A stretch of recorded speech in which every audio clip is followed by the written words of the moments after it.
ঝিঙে, আলু আর মুগ ডাল এই তিনটে ইনগ্রিডিয়েন্ট দিয়ে একটা দারুণ মজার ইউনিক ঝিঙের রেসিপি শেয়ার করছি, কমপ্লিটলি নিরামিষ। যে কোনো দিনই এটা গরম ভাতের সঙ্গে সার্ভ করে দিতে পারো, দুর্দান্ত খেতে হয়। তাই রেসিপিটা চটজলদি শেয়ার করছি। সবার প্রথমে একখানা বড় সাইজের ঝিঙে নিয়েছি আর একখানা আলু। আলুটাকে প্রথমে খোসা ছাড়িয়ে নিয়ে আমি এরকম মাঝ বরাবর কাট করে নিয়ে তারপরে আবার একটু হাফ কাট করেছি, দিয়ে এরকম ডুমো ডুমো করে যেরকম পোস্তর আলু কাটি সেরকমই ছোট ছোট করে ডুমো করে কাট করে নিয়েছি। আলু আমাদের এখানে কাট করা হয়ে গেছে। এরপরে ঝিঙ্গেটাকেও আমি সেম পরিষ্কার করে নিয়ে খোসাটা ছাড়িয়ে ডুমো ডুমো করে কাট করে নেব। আর মুগ ডালটা কি করব সেটা দেখাচ্ছি। বন্ধুরা, যদি আমার চ্যানেলে ফার্স্ট টাইম ভিজিট করছো এই রেসিপিটা দেখতে দেখতে, তাহলে একটা রিকোয়েস্ট করছি, চ্যানেলটা সাবস্ক্রাইব না করা থাকলে সাবস্ক্রাইব করে দিও এবং একটা লাইক ও শেয়ার করে দিও।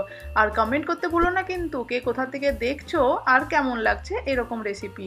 আমার চ্যানেলে প্লে লিস্টও বানানো আছে, তোমাদের কোনো রেসিপি খুঁজে পেতে অসুবিধা হবে না। নানা ধরনের প্লে লিস্ট বানিয়ে রেখেছি, শর্টস ভিডিও আপলোড করি। ঝিঙে আর আলু ধুয়ে পরিষ্কার করা হয়ে গেছে। এখানে ছোট বাটির এক বাটি আমি মুগ ডাল নিয়েছি। মুগ ডালটাকে আমি গরম জলে 30 মিনিটের জন্য একটু ভিজিয়ে রেখে দেবো। মুগ ডাল ভেজানো ছিল 30 মিনিটের জন্য উষ্ণ গরম জলে, তাই জন্য মুগ ডালটা খুব ভালোভাবে একটুখানি ফুলে উঠেছে, নরম হয়ে গেছে। এরপরে একটা মিক্সার গ্রাইন্ডারের মধ্যে 1 ইঞ্চি আদা, একটা কাঁচা লঙ্কা, ঝালটা নিজেদের অনুযায়ী দেবে, বাট এইখানে একটা কাঁচা লঙ্কা দিলেই হবে। আর এখানে ভেজানো মুগ ডালটা দিয়ে ভালো করে একটা স্মুথ ব্যাটার বা পেস্ট আমরা বানিয়ে নিচ্ছি। এবার একটা বাটির মধ্যে মুগ ডালের পেস্টটা যেটা সেটাকে আমি বার করে নিলাম। তার মধ্যে কিছু ড্রাই স্পাইসেস দিচ্ছি, একটু পরিমাণ মতন হলুদ গুঁড়ো আর নুনটা নিজেদের টেস্ট অনুযায়ী দেবে, সামান্য একটু কালো জিরে, আর হলুদের পরিমাণটা কিন্তু একদম কম, 1/4 স্পুন বলতে পারো। দিয়ে ভালো করে কিন্তু 5 মিনিটের জন্য মুগ ডালটা এরকমভাবে ফেটিয়ে নিতে হবে। যত ভালো ফেটাবে তত ভালো কিন্তু রেসিপিটা রেডি হবে। ভালো করে ফেটিয়ে নিয়েছি আমি, ওটাকে একটু রেস্টিং টাইমে রেখে দিলাম। এইদিকে আবার মিক্সার গ্রাইন্ডারটার মধ্যে আমি এখানে 3 চামচ থেকে 4 চামচ মতন পোস্ত নিচ্ছি, ছোট চামচের নিয়েছি। দিয়ে পোস্তটা একটুখানি ভিজিয়ে রেখেছি, দিয়ে তারপরে ভালো করে একটা পেস্ট বানাবো।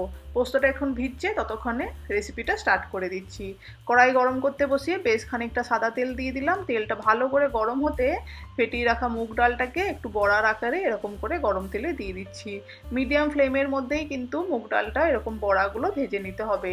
বেশি হাই ফ্লেমে করলে বাইরেটা কিন্তু হয়ে যাবে ভালো মতন, কিন্তু ভেতরটা কাঁচা রয়ে যেতে পারে।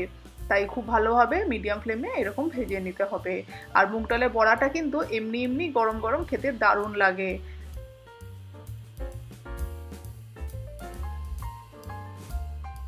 একটা সাইড ভালো করে ভাজা হয়ে যেতে মোটামুটি 5 মিনিট মতন আমার লেগেছে এক সাইড ভালো করে লালচে করে ভাজতে। তারপরে আমি হালকা হাতে অপর সাইডটাকে উল্টে দিচ্ছি। এই সাইড আর বেশিক্ষণ টাইম লাগবে না, আর 3-4 মিনিট ভাজলেই কিন্তু ভালো মতন মুগ ডালের বড়াগুলো ভাজা হয়ে যাচ্ছে। আমি একদম গোল্ডেন ব্রাউন করছি না, বাস কিন্তু একটুখানি ব্রাউন কালার চলে আসতে ভাজা হয়ে গেছে দেখে বোঝা যেতেই আমি এগুলোকে তুলে একটা অন্য পাত্রে ট্রান্সফার করে রেখে দেবো। মুগ ডাল ভেজে তুলে রেখে দিয়েছি বড়াগুলো। এরপরে সেম তেলের মধ্যে আলুগুলো ছিল, আলুগুলোকেও দিয়ে দিচ্ছি। কোনো নুন হলুদ কিন্তু কিছু ব্যবহার করছি না, জাস্ট প্লেন আলুগুলো ছিল সেই আলুগুলোই দিয়ে দিলাম। দিয়ে 2 মিনিটের জন্য হালকা একটু সটে করে নেবো, বেশি ডিপ ফ্রাই করবো না, জাস্ট একটু সটে করে কাঁচা ভাবটা চলে গেলে আলুগুলোকে তুলে রেখে দিচ্ছি। আর এতখানি তেলও দরকার নেই, তেলটাও একটু কমিয়ে নিয়েছি। এরপরে তেলের মধ্যে দিয়ে দিচ্ছি 2খানা শুকনো লঙ্কা, একটু সামান্য কালো জিরে, 1/4 স্পুন মতন। ড্রাই স্পাইসেসগুলো ভালো করে একটু 30-40 সেকেন্ডের জন্য ভেজে নিচ্ছি, ভালো মিষ্টি একটা গন্ধ আসতে। আগে থেকে ভেজে রাখা আলু আর তার সঙ্গে ঝিঙেটা কিন্তু আর আগে ভাজিনি, এই সময়তেই দিয়ে দিচ্ছি। ঝিঙে থেকে কিন্তু জল বেরিয়ে আসবে, তাই মিডিয়াম হাই ফ্লেমে একটু 2 মিনিটের জন্য নেড়ে চেড়ে নেব। মিডিয়াম বা হাই ফ্লেমে করলে কি হবে, ঝিঙে থেকে মানে জলটা বেরোবে না, বাট কিন্তু খুব ভালো একটা সটে হয়ে যাবে, কাঁচা ভাবটা ঝিঙের চলে যাবে, যেহেতু ঝিঙেটাকে আগে ভাজা হয়নি। ঝিঙ্গে আর আলুটা 2-3 মিনিটের জন্য একটু নেড়ে চেড়ে নেওয়ার পরে এরপরে পরিমাণ মতো নুন দিলাম। আমি ছোট চামচে 1 চামচ আর সামান্য একটু বেশি দিয়েছি। নুনটাকে দিয়ে আবারও নেড়ে চেড়ে ভালো করে মিক্স করে নিচ্ছি, ঝিঙ্গে আর আলুর মধ্যে যাতে নুনটা ভালো করে কোটিং হয়ে যায়।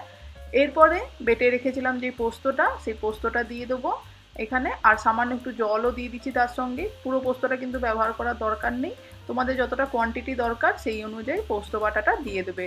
এটা কিন্তু একটু প্রথমে ঝোল থাকবে, তাই আমি কিন্তু এর সঙ্গে একটু উষ্ণ গরম জলও মিশিয়ে দিচ্ছি।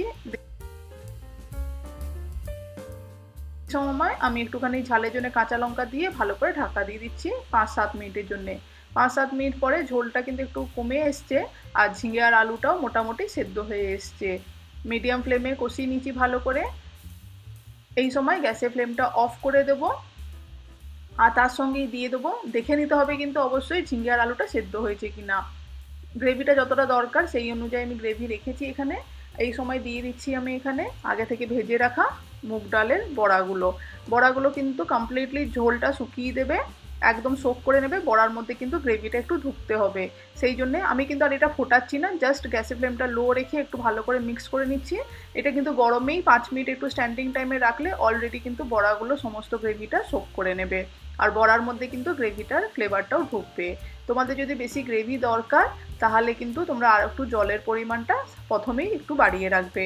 আমার যতটুকু দরকার সেই অনুযায়ী আমি গ্যাসের ফ্লেমটা অফ করে দিয়েছি। দেখো আমাদের কিন্তু ঝিঙে আলু দিয়ে বড়া দিয়ে দারুণ নতুন মজার একটা রেসিপি কমপ্লিটলি নিরামিষ রেডি হয়ে গেছে খাওয়ার জন্যে। আমাদের আজকের এই রেসিপি কেমন লাগলো অবশ্যই কমেন্ট করে জানিও এবং লাইক শেয়ার ও সাবস্ক্রাইব করে নিও চ্যানেলটা। থ্যাংক ইউ বন্ধুরা।